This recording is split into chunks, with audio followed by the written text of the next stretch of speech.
అందరికీ నమస్కారము. అందరూ ఎలా ఉన్నారు? ఈరోజు నేను మీకు చేసి చూపించబోయే వంట వంకాయ ఎగ్ మసాలా కర్రీ అండి. దానికోసం నేను ఒక 1/2 కిలో వంకాయలు అయితే తీసుకున్నాను. ఈ వంకాయలను శుభ్రంగా కడిగి పక్కన పెట్టుకున్నాను అనమాట. దీనికి నేను ఎగ్స్ కూడా ఒక 4 తీసుకుంటున్నానండి. ఈ 4 ఎగ్స్ తీసుకొని దానికి వాటర్ యాడ్ చేసుకొని వీటిని నేను బాయిల్ చేస్తున్నాను. ఈ కొంచెం సాల్ట్ కూడా వాటర్లో వేసుకొని కొంచెం బాయిల్ చేసుకుంటే ఇవి బాయిల్ అవుతూ ఉంటాయి. ఈ లోపల మనం వంకాయల్ని ఏ విధంగా తీసుకొని, చిన్న వంకాయలు అండి ఇవి తొందరగానే మెత్తగానే ఉడికిపోతాయి. ఈ వంకాయలు తీసుకొని పైన ఘాట్లు పెట్టుకోవాలి. నిలువు అడ్డం ఘాట్లు పెట్టుకొని చూసుకొని పెట్టుకోండి. లోపల పుచ్చులు అవి ఉంటాయండి, చూసుకొని వంకాయల్ని వాడుకోండి కర్రీకి. ఆ విధంగా చూసుకొని వీటిని ఉప్పు నీళ్ళల్లో నానబెట్టుకుందాము ఈ వంకాయల్ని. ఇప్పుడు వాటికి కావాల్సిన మసాలా: ఉల్లిగడ్డ, అల్లము, తెల్లగడ్డలు, పచ్చిమిర్చి. నేను ఒక 4 పచ్చిమిర్చి తీసుకున్నానండి. ఆనియను ఒక చిన్న మీడియం సైజ్ అనమాట. అల్లం ముక్క కూడా చిన్నదండి. ఈ మసాలా పట్టుకొని పక్కన పెట్టుకుందాము. ఇప్పుడైతే ఇంకొక మసాలా యాడ్ చేసుకుంటున్నాను నేను ఈ కర్రీకి. అదేంటంటే దీనికి కావాల్సిన పల్లీలు, నువ్వులు, ధనియాలు, తర్వాత కొంచెం జీలకర్ర, చెక్క, దాల్చిన చెక్క, లవంగాలు ఒక 4-5 అండి. ఇవైతే తీసుకున్నాము. వీటికి మసాలాకి బాగుంటాయి ఇవి. కొబ్బరి కూడా ఒక 4-5 ముక్కలండి తీసుకున్నామండి. ఇవి తీసుకొని వీటిని దోరగా వేయించుకున్నాం అనమాట. ఈ మసాలా కూడా వేసిన టేస్ట్ బాగుంటుంది. వీటిలో గసగసాలు యాడ్ చేసుకున్నా బాగుంటుందండి. మీ దగ్గర ఉంటే వేసుకోండి. వీటిని చల్లారిన తర్వాత గ్రైండ్ చేసుకొని పక్కన పెట్టుకుందాము. ఇప్పుడైతే చీల్చినవి మనం కళాయిలో వేసి వేయించుకుందామండి. కళాయి పెట్టుకొని దానికి నూనె యాడ్ చేసుకొని ఆ నూనెలో కొంచెం పసుపు, కొంచెం సాల్ట్ వంకాయ ముక్కలకి పడతాయండి. ఈ విధంగా మగ్గేటప్పుడు ఆ ముక్కలకి చప్పగా లేకుండా ఉంటాయి అన్నమాట. ఒక్కొక్కటి వంకాయని ఈ విధంగా తాసిలో వేసుకొని మనము గిన్నెలో వేసుకొని అట్లా సర్దుకుంటా వేయించుకుందాము. మూత పెడితే కొంచెము గట్టిగా లేకుండా మెత్తగా అయిపోతాయి. చూడండి, కొంచెం వన్ సైడ్ అయితే బాగా ఎగిపోయినాయి. ఇంకొక సైడ్ మనము తిప్పుకోవాలి. వీటిని తిప్పుకొని వేయించుకుందాము.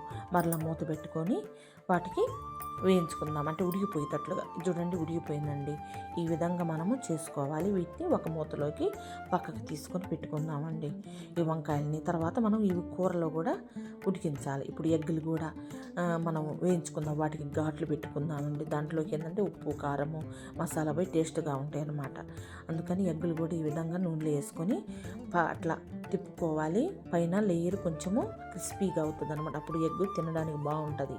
దానికి పసుపు కూడా కొంచెం యాడ్ చేసుకొని అవి వేగించుకుందాం అనమాట. ఆ విధంగా తిప్పుకుంటా అట్లా కలిసిపోయేటట్లుగా, ఒక పక్కనే కాకుండా అన్నికి కలిసిపోయేటట్టుగా అట్లా రౌండ్గా తిప్పుకోవాలన్నమాట ఎగ్గుల్ని. ఆ విధంగా తిప్పుకుంటే మొత్తం సమంగా అన్నిటికీ అవి వేగుతాయి అన్నమాట. ఇప్పుడు వాటిని పక్కకు తీసుకొని పెట్టుకుందాం. వేగినాయి. ఇవి కర్రీలో వేసి ఉడకబెట్టుకుందాం అనమాట. పెట్టుకొని ఇప్పుడు మనము దానికి మసాలాకు ఒక టమాటా కూడా యాడ్ చేశాను అనమాట. ఎందుకంటే ఇవి దోరగా వేగినాయి కదా, వీటిని వాటర్ వేసి గ్రేవీలాగా మెత్తగా గ్రైండ్ చేసుకోవాలి. ఈ మసాలాని వేసుకొని ఇప్పుడు అది వాడదాం అనమాట. ఇప్పుడు మనం ఫస్ట్ తీసుకున్న ఆయిలే సరిపోతుందండి. ఇంకా ఆయిల్ వద్దు. దాన్ని కొంచెం జీలకర్ర, కొంచెం ఆవాలు, కొంచెం కరివేపాకు వేసుకొని వేయించుకొని మనం గ్రైండ్ చేసుకున్న మసాలా ఇది ఉంది కదా, కొబ్బరి, ధనియాలు, నువ్వుల పేస్ట్ అనమాట వేసుకొని కలబెట్టుకొని తిప్పుకోవాలి. బాగా కలుపుకొని దీనికి మనం కొంచెము ఇప్పుడు చూడ వైట్గా కొంచెం పసుపు కూడా యాడ్ చేద్దాము. పసుపు వేసుకున్నప్పుడు ఏంటంటే ఆ కలర్ బాగుంటుంది అన్నమాట. యాడ్ చేసుకొని కొంచెం మళ్ళీ కలుపుకొని మూత పెట్టి ఒక 2 మినిట్స్ ఉడికేటట్టుగా మూత పెట్టుకొని ఉడికించుకుందాము. పచ్చి వాసన పోయి చూడండి, ఆయిల్ పైకి వచ్చింది. ఆ విధంగా రావాలి వాటికి. ఆ గ్రేవీ అప్పుడు ఉడికిపోతుందని అర్థం అనమాట. ఇప్పుడు పచ్చిమిర్చి అవి పెట్టుకున్నాం కదా, అల్లం వెల్లుల్లి, దాంట్లో కూడా కొంచెం పసుపు వేసి పట్టండి, వైట్ కలర్ లేకుండా ఉండడానికి. ఇప్పుడు అది కూడా మూత పెట్టి ఉడికించుకుందామండి. ఈ మసాలా, ఆ 2 మసాలాలు ఉడికినట్లుగా పైకి ఆయిల్ వస్తుందన్నమాట. దీనికి కొంచెము వాటర్ కూడా యాడ్ చేద్దామండి. కారం వేసుకొని, కారం అయితే మనం వాడలేదు, ఇప్పుడు వేస్తున్నాము. 1 స్పూన్ కారం వేసుకొని దీనికి వాటర్, సాల్ట్ కూడా రుచికి సరిపడా. మనము సాల్ట్ కూడా వాడలేదు, ఓన్లీ తాలింపులో నూనెలోనే వేసామన్నమాట. అప్పుడు వేసుకొని ఇప్పుడు మూత పెట్టుకొని చూడండి, మళ్ళీ ఆ కారం ఉప్పు ఈ గ్రేవీకి పట్టే విధంగా మనము ఉడికించుకోవాలి. ఇప్పుడు తర్వాత వాటర్ వేసి దాన్ని మళ్ళీ ఉడికించాలన్నమాట. అంటే ఈ మసాలా అంతా బాగా వాటర్లో అంటే గ్రేవీలాగా కావాలి కాబట్టి అట్లా ఉడికించుకుందాం అన్నమాట. ఇప్పుడు చూడండి, వాటర్ వేసుకున్నాం కదా, ఇప్పుడు ఉడికిపోయింది.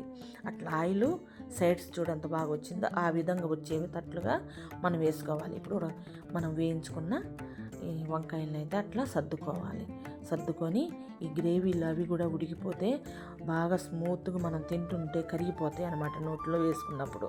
ఆ విధంగా వేసుకొని మనము అన్నం పెట్టుకొని తింటే బాగుంటుందండి. ఒకసారి మీరు కూడా ట్రై చేయండి. మూత పెట్టాను, మళ్ళీ ఉడికిస్తుంది. ఈ వంకాయకి ఆ మసాలా పట్టాలి.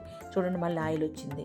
ఇప్పుడు దీనికి మళ్ళీ మనం ఎగ్గులు ఉన్నాయి కదా, బాయిల్ చేసుకొని వేయించుకున్న ఎగ్గులు, ఆ ఎగ్గులు కూడా మనము దాంట్లో వేసి ఉడికించాలి. అప్పుడు ఎగ్గుకి కూడా మసాలా పడుతుంది. ఇప్పుడు ఘాట్లు పెట్టుకున్నాం కదా ఎగ్గులకు కూడా, ఈ మసాలా దాంట్లో కూడా పోయి బాగా టేస్ట్గా ఉంటుంది. ఒకసారి మీరు కూడా ట్రై చేసి చూడండి. ఈ విధంగా కర్రీ బాగుంటుంది. మీరు కూడా టేస్ట్ చేసి నాకు కామెంట్ చేయండి, ఎలా ఉందో కూడా చెప్పండి. చూడండి, మూత పెట్టాను, మళ్ళీ ఉడికిద్దాము. ఆ మసాలా అంతా వంకాయకి ఎగ్గుకి పట్టిపోవాలన్నమాట. అలా పట్టుకుంటుంది అన్నమాట. ఆ విధంగా మనం మూత పెట్టి చూడు, ఆయిల్ అంతా చుట్టూతో వచ్చింది అంటే కర్రీ అయిపోవచ్చిందనమాట. చూడండి, అయిపోయింది, ఆయిల్ అంతా వచ్చేస్తుంది, మసాలా ఉడికిపోయింది. మనము అన్నంలో తినేటప్పుడు ఆ పచ్చివాసన అనేది ఉండకుండా ఉండడానికే మనము ఈ విధంగా ఉడికించుకోవాలన్నమాట. కస్తూరి మేతి నా దగ్గర ఉందండి, కొంచెం ఆ కస్తూరి మేతి అయితే వేస్తే ఈ టేస్టింగ్గా బాగుంటుంది అనమాట. కొంచెం చేతితో నలిపేసి ఆ కస్తూరి మేతిని కూడా వేసాను అనమాట. తర్వాత కొత్తిమీర కూడా యాడ్ చేశాను. కొత్తిమీర వేస్తే కొంచెం టేస్ట్ బాగుంటుంది, స్మెల్ బాగుంటుంది అంటే ఫ్లేవర్. ఆ విధంగా వేసినాను కదా. ఇప్పుడు కూడా కలుపుకొని అట్లా మరలా మూత పెట్టి కొంచెంసేపు అట్లా ఉడికిద్దామన్నమాట. ఇప్పుడు కసూరి మేతి దానికి పట్టే విధంగా ఉంటుంది. మూత పెట్టినప్పుడు ఏమవుద్దంటే కొంచెం ఉడికినట్టు ఆ స్మెల్ అంతా వాటికి పట్టేస్తుంది అనమాట. ఆ విధంగా చుట్టూతో చూసుకొని పెట్టుకోవాలి. ఇప్పుడు చూడండి, కొంచెం 2 టేబుల్ స్పూన్లు చింతపండు పులుసు అనమాట వేసాను. కొంచెం ఆ పులుసు వేసినప్పుడు ఏంటంటే గ్రేవీకి బాగుంటుంది ఆ పులుసు యాడ్ అయిందంటే, అందుకని ఆ విధంగా నేను వేసాను అనమాట. చూడండి ఎంత బాగుందో, కర్రీ అయిపోయిందండి. ఈ విధంగా మీరు చేసుకొని చూడండి, కర్రీ బాగుంటుంది. నాకు కామెంట్ చేయండి, మీరు కూడా ట్రై చేయండి. ఈ వీడియో మీకు నచ్చినట్లయితే లైక్ చేయండి, షేర్ చేయండి, సబ్స్క్రైబ్ చేయండి. Thank you.